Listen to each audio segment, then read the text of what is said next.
Bismillahirrahmanirrahim. Assalamualaikum warahmatullahi wabarakatuh.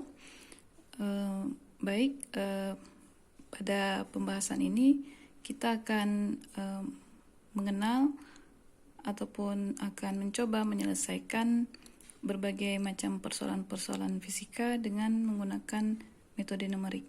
Oke.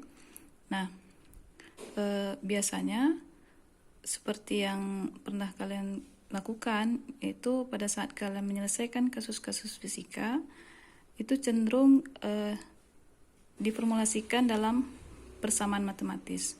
Jadi dari formulasi persamaan matematis maka kita akan memperoleh solusi dari persoalan fisika yang kita cari tadi.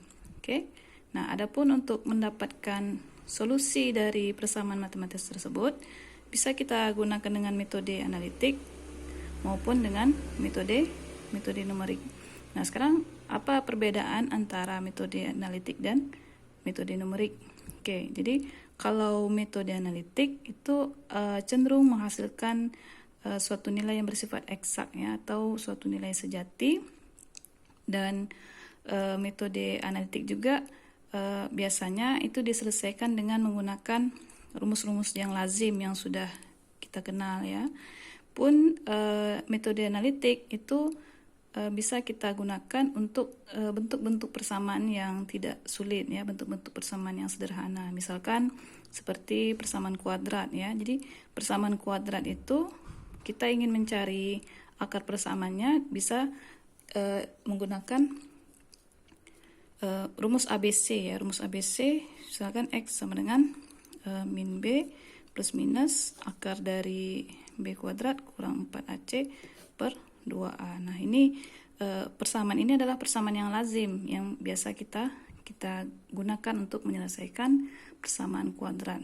Nah, sekarang kalau kita menemukan formulasi matematis dengan bentuk persamaan yang cukup rumit ya ataupun sulit dan tidak bisa kita selesaikan dengan persamaan matematis, itu bisa kita selesaikan persamaan tadi dengan metode numerik ya. Jadi karakteristik metode numerik ini itu cenderung menghasilkan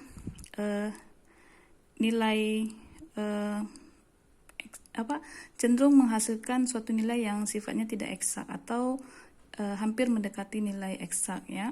Dan metode numerik juga biasanya diselesaikan dengan operasi aritmatika ya, seperti penjumlahan, pengurangan, pembagian dan perkalian ya, dan dilakukan secara berulang-ulang atau secara iterasi dengan tentunya dengan bantuan komputer atau menggunakan perhitungan manual ya.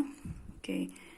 Misalkan dalam menganalisis suatu persoalan yang kita dekati dengan metode numerik, umumnya kita selalu akan melibatkan angka-angka dalam jumlah yang sangat banyak dan melewati proses perhitungan matematik yang cukup rumit ya. Jadi kalau perhitungan secara manual akan memakan waktu yang panjang ya. Jadi tidak efisien ya. Jadi dengan demikian maka muncullah berbagai macam software komputer atau bahasa pemrograman untuk mengatasi hal tersebut ya. Beberapa software yang bisa kalian gunakan misalkan seperti MATLAB ya, Excel, dan yang barusan yang kalian pelajari misalkan dengan Python ya. Jadi software-software tersebut bisa kalian gunakan untuk menyelesaikan persamaan yang sulit tadi dengan menggunakan metode numerik.